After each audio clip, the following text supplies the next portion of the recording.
চলো যায় যুদ্ধে মাদকের বিরুদ্ধে। কক্সবাজার ঈদগাঁও উপজেলা পোকখালীতে মাদকের বিরুদ্ধে মানববন্ধন ও প্রতিবাদ সভা করেছেন যুব সমাজ নামে একটি সংগঠন ও এলাকাবাসী।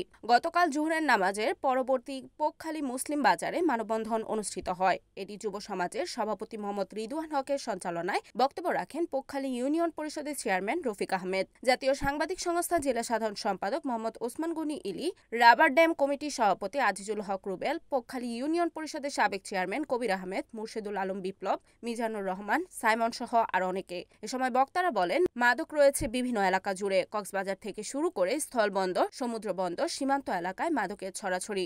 বাকিটা চলে যায় মাদকসেবী ও ব্যবসায়ীদের কাছে। সারা বাংলায় মাদক ব্যবসার রমরমা। বক্তারা আরো বলেন, মাদকের বিস্তার এক পর্যায়ে চলে গেছে যে এখন এর বিরুদ্ধে যুদ্ধ ঘোষণার কোনো বিকল্প নেই। শুধু পোকখালী ইউনিয়নে নয়, প্রতিটি গ্রামে ছড়িয়ে পড়েছে মাদক। তার বিষাক্ত ছোবল শেষ করে দিচ্ছে তারুণ্যের শক্তি ও অমিত সম্ভাবনা। ব্যক্তি ও পারিবারিক জীবনের অবক্ষয়, প্রত্যাশার সঙ্গে প্রাপ্তির অসামঞ্জস্যতা, হতাশা এবং মূল্যবোধের অভাবের সুযোগ নিয়ে মাদক তার হাত বাড়িয়ে দিয়েছে তরুণ সমাজের প্রতি।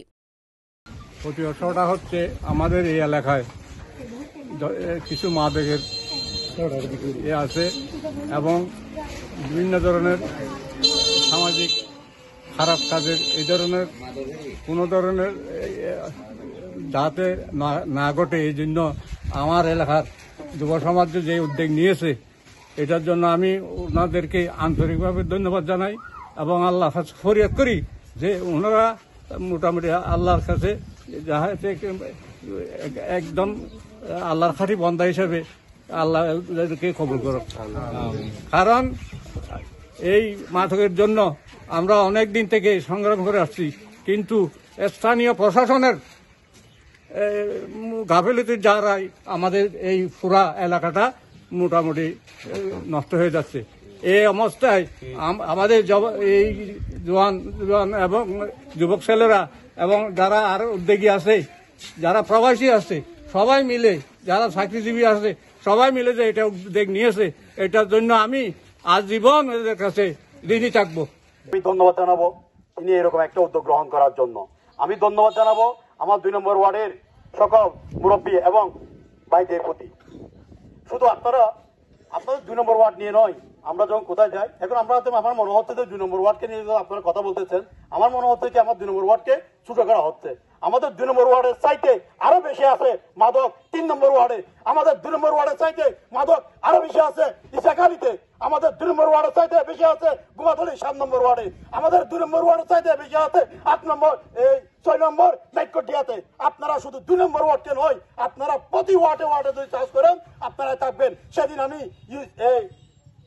ইফতার মাহফিলে গিয়েছিলাম রেবেল সিওর মহোদয়ের কাছে। রেবেল সিওর মহোদয় বলেছেন, আপনারা মাদক যারা করে তাদের লিস্ট করে জমা দেন। আমাদের নবাগত পুলিশ সুপার মহোদয় সাথে যেদিন সম্মেলন করেছেন সাংবাদিকদের সাথে, সেদিন আমরা ওখানে উপস্থিত ছিলাম। সেখানে তিনি বলেছেন, মাদকের বিরুদ্ধে কোনো আপোষ নেই, মাদককে 0 টলারেন্স ঘোষণা করে ছাড়বে। আমি আপনাদের কথা দিচ্ছি, আপনাদের সার্বক পরিমাণ যে পরিমাণ সহযোগিতা লাগে প্রশাসনিকভাবে এবং আমাদের কাছ থেকে আমি সার্বক্ষণিক সহযোগিতা করে যাবো ইনশাআল্লাহ। আগামীতে 2 নম্বর ওয়ার্ডে পোকখালী ইউনিয়ন 2 নম্বর ওয়ার্ডের মধ্যে কোনো মাদকাসক্ত, কোনো সুর ডাকাত এবং কোনো অবাঞ্ছিত লোক ইনশাল্লাহ এখানে কোনো উৎপাত করতে পারবে না, কোনো রাজত্ব করতে পারবে না।